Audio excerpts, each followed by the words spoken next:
All right, what's good, y'all? DJ Sienna Chanel here with Sienna segments. No, I'm good. I got this right here. DJ Sienna Chanel here with another Sienna segments, and I'm here with none other than the legend, the scholar, the controversial Dr. Umar Johnson. Peace and pen. Thank you so much. I appreciate this so much. All right, so I already have some questions for you. I already wrote them down, but 4 questions. So we see how quickly the Asian community was able to get their anti-hate bill. How do you believe they were able to accomplish that so quickly? And is there any hope or need for Black Americans to attempt to get an anti-hate bill of our own? Absolutely. They did it with one voice. They're unified. You don't see Asians publicly going against each other. You don't see Arabs, East Indians, Latinos publicly going against each other. You regularly see Black people publicly going against each other. There will be just as many Black people who say we don't need a Black anti-hate bill as you have those who are for it. So simply put, the answer to the question is every other culture speaks in one voice. Until we speak in one voice, it's going to be difficult for us to make any political progress. Thank you. Can you just reiterate briefly your stance on reparations, and is there a plan for reparations that you acknowledge or are following at this point? I support reparations. We are entitled to it and we will get it. I do have some reservations about the manner in which the dialogue is currently going. I think there's too much emphasis on financial payout. Financial payout is a trap. Money doesn't solve problems, power does. We need assets, we need land, we need resources, we need concessions. I'm not against money being on the list of demands, but it should not be a top. If money is the most important thing you're asking for, then your reparations demand isn't a quality reparations demand. Do you do anything with HR 40? Are you familiar with it? I'm familiar with the HR 40, which was a bill to study Yes. if African people were entitled to reparations. I think we all know the answer to that. Right. You know, the question now is, in what form should it take? See, the foundational contradiction with reparations is we're entitled to the entire country and everything in it. Right. So we as African people are going to have to admit that short of war, you're going to have to request less than what you are actually entitled to, because you're actually entitled to the entire country and everything in it. So the question becomes, to what extent do we shortchange ourselves on what we are entitled to? And I just think that at that table of reparations, that conversation, we need to make sure we have people who are sincere, people who are intelligent, people who are well-researched, and people who are visionary. And the visionaries are just as important as the scholars, because the scholars have the information, but the visionaries can chart the course to where we need to go. There's nothing more important to any liberation struggle than a deep thinker and a visionary. We got to have both. Do you follow like Dr. Claude Anderson, like a Powernomics? Because they want to put this like maybe committee together kind of to study eventually. Would you think that maybe a Dr. Claude Anderson? I like the committee is good, and it shouldn't be one person. Right. Dr. Claude Anderson could be a part of it. Absolutely. I can be a part of it. Yep. But it needs to be a collective effort, and it needs to be an effort by people who don't have any type of secondary gain in play. Because another issue I have with reparations is the people who are actually going to demand and negotiate these reparations should not have any personal agenda within that reparation. So for example, if we're going to have attorneys at the table participating in this, what exactly are we going to have to pay them for bringing this to our people? Because for me, reparations is a sacred cause.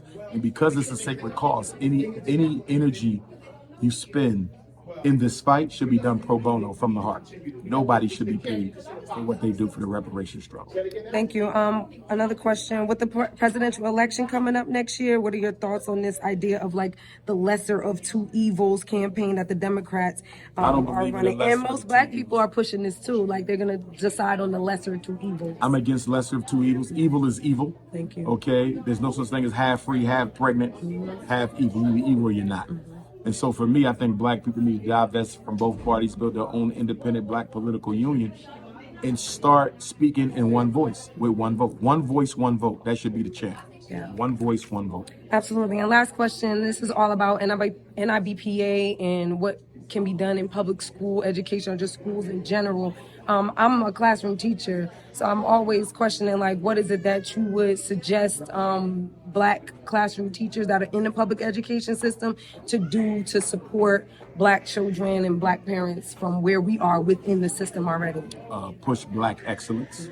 Push back Black excellence. There's nothing more important for a Black teacher to do than to help their children become the best that they can be. Because mediocrity seems to be taking over academically in the schools. Our children are comfortable just getting by. And so I think that the role of the black teacher is to rebirth black excellence, to turn our children into the gods and goddesses that they are, to build their self-esteem and their self-concept so that it becomes unshakable. Because as you know, once they get out into this world, their self-esteem and self-concept are going to take a lot of hits from a lot of people. Absolutely. And so, teachers always say, Dr. Umar, I can't deviate from the curriculum. That might be true. But you can teach self-esteem, self-confidence, and black excellence. That's right. There is no replacement for that. And the last thing, you were talking about some celebrities and things of that nature really quickly. One person I didn't hear you mention was Deion Sanders. I have a kind of a love-hate relationship in my mind about Deion Sanders. I appreciate what he did for Jackson State, right? And when he went there and supported us, but then he ended up leaving us. Not to say that it was only, he had to be the one to stay, but I really do believe that he would be able to like usher in this idea of like black celebrity into support HBCUs. How do you feel about him going to a predominantly white school now and bringing all the players with him? I completely disagree with Deion Sanders leaving Jackson State for Boulder, Colorado. I believe the whole thing was an orchestrated scam to get him away from the HBCU movement because I think that the white power structure was threatened with what could potentially come out of that. Deion Sanders was at the brink of history. He could have reorganized and redirected all that money back to us, to colleges that really need it. And instead, he settled for the money. He went to a white school with only 2% white students in a town with 1% white, with 1% black people in the school with 2% black students. And they just came out the other day. They said that this season alone made Boulder, Colorado, I don't know, $150 million or something like that. And that's what he was trying to do for HBCUs. Exactly. White folks are literally laughing to the bank. And the sad thing is, whenever Deion Sanders leaves Boulder, Colorado, whether he takes a better job, whether he retires, whether he's fired, all that money he made for them, that don't go back to the people it came from. You see what I'm saying? Absolutely. So no matter what Deion gains, they got way more off of him than he'll ever make from them. It's exploitation. But we're so addicted to money and we don't deal enough in community power that he can't even see it. I really wish he could have just I was like, man, could he just stick it out for like a few more years? I feel like we could have really got some Deion legends in the building. Deion Sanders. Unfortunately, and a lot of our celebrities are like that. I don't condemn him at all. I love the brother. I want him to be successful. But the black man in the 21st century has become a very selfish black man. And the selfishest of all black men are our celebrities, unfortunately. The very men that our children look up to and want to emulate.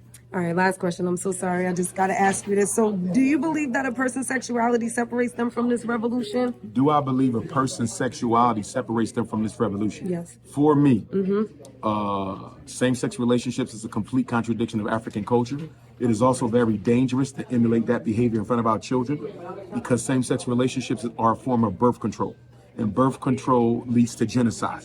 And so, no, I cannot support it. Now, I don't hate anyone. If the LGBTs want to struggle in their own way to help the black community, they can. But under no circumstances can I hold them up as an example for our children to follow because the lifestyle that they are engaged in is so much of a threat to the survival of African people that it cannot coexist with what we do. Thank you. I appreciate your time, Dr. Umar. No problem. Thank you so much. Appreciate it. DJ C and the Chanel right here. Dr. Umar Johnson. Yeah, legend. Y'all gonna follow this man all the way to Black Liberation. All right, y'all. Bye. Thanks. Thank you.